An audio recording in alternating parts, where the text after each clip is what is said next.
Our next guest, our next inductee, near and dear to my heart because he is a ring announcer. We're going to induct Mr. Frank Chrzanowski, ladies and gentlemen.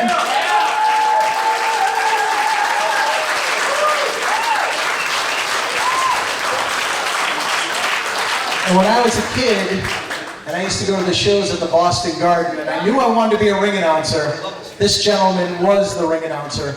And by the grace of God, in 1996, I got to meet him at the Sports Palace in New Britain, Connecticut. I believe it was some kind of a joint show we were doing. And Frank showed up to the arena already in his tuxedo, which is something that I do to this day because locker room space sometimes is at a premium, and you got to take advantage of that while we can. But I want to bring up his inductor, ladies and gentlemen. He has the best teeth in professional wrestling. They're very bright, and he's a member of the New England Pro Wrestling Hall of Fame, my dear friend, the Purdy Curdy, Kurt Adonis.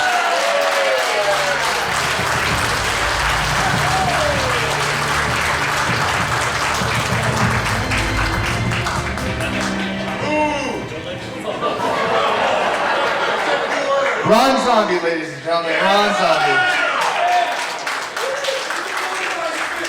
First of all, I want to say how much of an honor it is to be here tonight and how great it is to be in the presence of this tremendous class of 2019. What an honor. Congratulations to all the inductees tonight.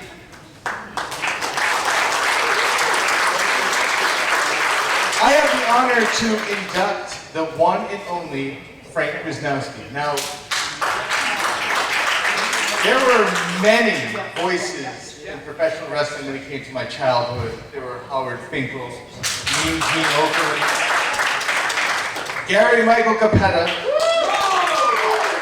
and a man whose name I would not know for many years, but you were a very big part of my childhood. See, because anybody who knows me knows that I was a collector of Coliseum videos.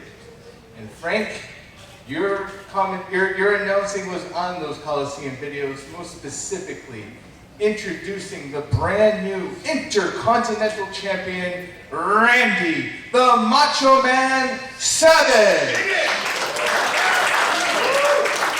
I can't tell you how many times I watched that tape and I heard that announcement.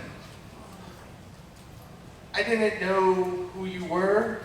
I had a show. I didn't get to go to a lot of shows when I was a kid, but back in 1994, WWE came to my high school, Bristol Central High School, and you were the ring announcer. The main event that night, Shawn Michaels versus Razor Ramon in a ladder match prior to WrestleMania 10. I'll never forget that night. I'll never forget your announcing that night, and it was many years later when I decided to get into the wrestling business that I got the opportunity to meet Frank Chrzanowski.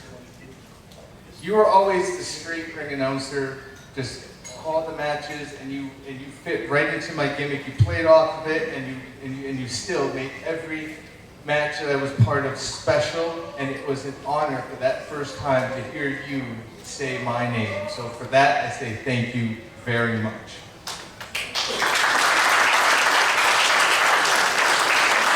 I always look forward to picking your brain about your time in the WWF, when you were attacked by Andre the Giant and some of the other stars at the Boston Garden. And when I say that this guy was on the road with the WWF, he did all the local shows. If you went to a show here, Connecticut, Rhode Island, Massachusetts, good chance that Frank was the ring announcer. There was one special night. You and I were actually in the ring together.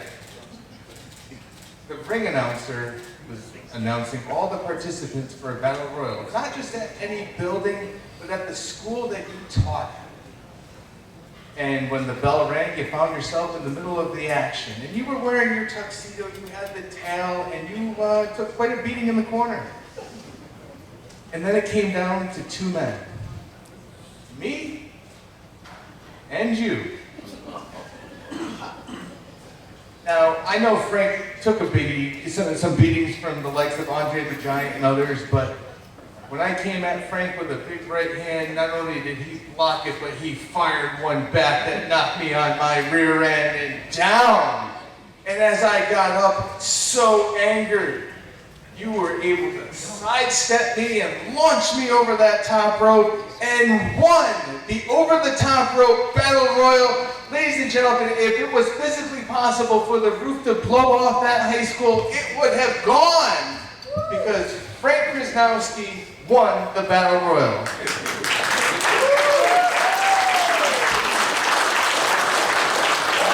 But that wasn't Frank's fault. Frank was very happy being a ring announcer, and we have worked together for years and years and years, and every single night, every single afternoon, it was such an honor to hear you say my name, listening to you call the matches, listening to you announce the winners, and everything else in between. Frank, you were truly a class act. Since I've stopped wrestling, I've transitioned into the role of ring announcer, and well, Frank, quite honestly, I patterned a lot of my look based on you.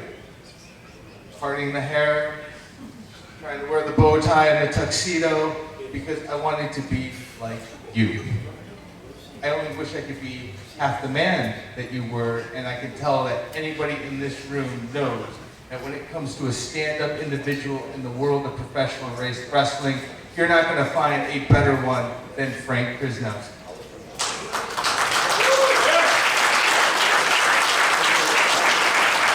Frank is a family man to the highest degree, and you can see his entire family right here tonight.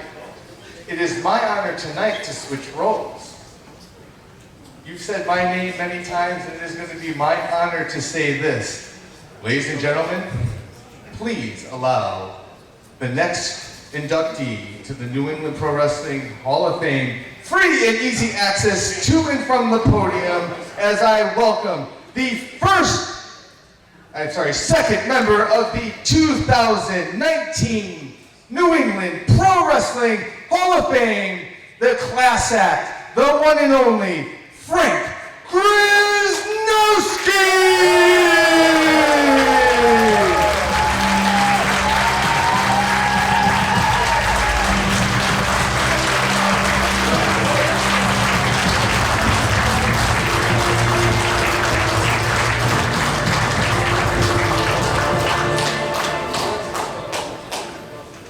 Wow. All right, Frankie! Thank you, Kurt, for the nice words. And thank you for this prestigious and distinguished honor. It all started for me back when I was in the 6th or 7th grade. I became a wrestling fan. And I watched Thursday nights from the Capitol Arena in Washington, D.C. and Saturday nights from the Bridgeport Arena in Bridgeport, Connecticut. Unfortunately, I lived in Connecticut, and those were the days before cable TV, and the wrestling was on Channel 5 from New York. So most of the time it was very snowy, and I mostly listened to my favorite wrestlers, like Johnny Valentine, Chief Big Heart, Antonino Rocca, the Kangaroos, and Bruno Sammartino. I bought a baseball game that had 3 spinners and converted it to a wrestling game. One spinner had the common moves like arm lock, headlock, body slam. Another spinner was for specialty moves like pile driver, pins, and the third was a count out, kick out, or submission.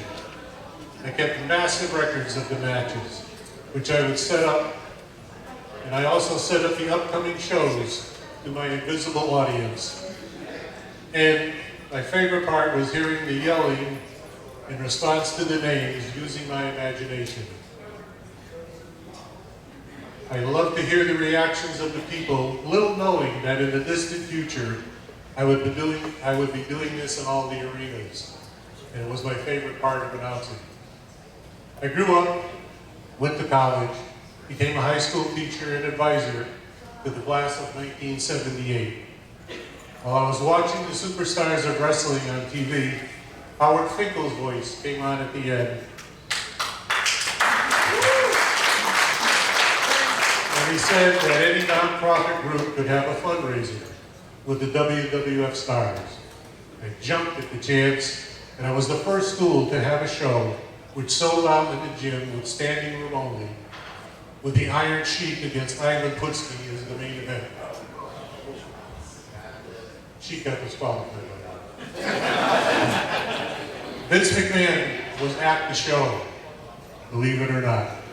And I asked him if I could go in the ring and thank the people for coming and the people that sold tickets for us. Well, he liked the way I sounded, and they needed an announcer, so they asked me if I wanted to do the fundraising shows. I didn't even have to think. Of course, I jumped at the chance and did the high school shows all over New England. And as Howard moved up in the ranks, I began taking over his spots. Did shows in the Warwick Music Theater, the Oakdale and Hyannis, Cape Cod Music Theaters, New Haven and Hartford, Connecticut Civic Centers, Poughkeepsie and Albany, New York, Springfield and Worcester, Mass, Foxborough Stadium, Portland, Maine, Brattleboro, Vermont, Manchester, New Hampshire, and my favorite places of all, the Providence Civic Center and the Boston Mass Garden in Boston, Massachusetts. After 16 years of working for the WWF, I then began working for the independent leagues. I want to thank my wife and my 3 sons, whom I converted to wrestling fans. And each of my sons became drivers to the shows for me. A very special thanks to Chief K. Strongo and Arnold Stolen, who trained me and helped me to get ahead. I would also like to thank Vince McMahon, of course, Howard Finkel, and especially Ed Cohen from the WWF. Nicholas Richards, Jason Knight, Angelo Saboli, Gino Caruso, Tony Rumble, Tom Anthony from WrestlePalooza, Barry Van Gortooth from Connecticut Championship Wrestling, Connecticut Millennium Wrestling, Michael Lombardi, Joel Gertner, and other independent promoters that I might have forgotten. And thanks to all the wrestlers that I made friends with.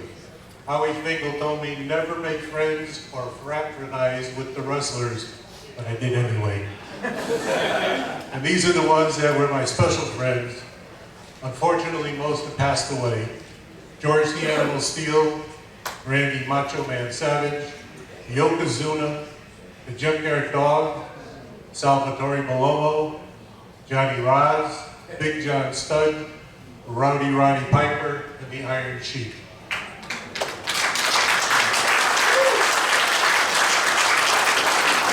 But most of all, thanks to all of you, from the fans to the great workers who made my childhood dreams come true. And at the same time, I had fun and a great time announcing. Thank you very much.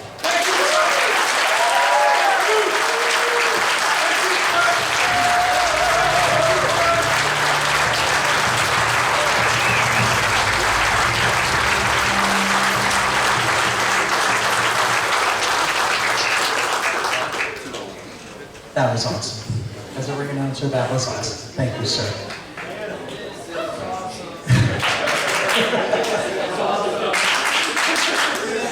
You really did convert them into wrestling fans.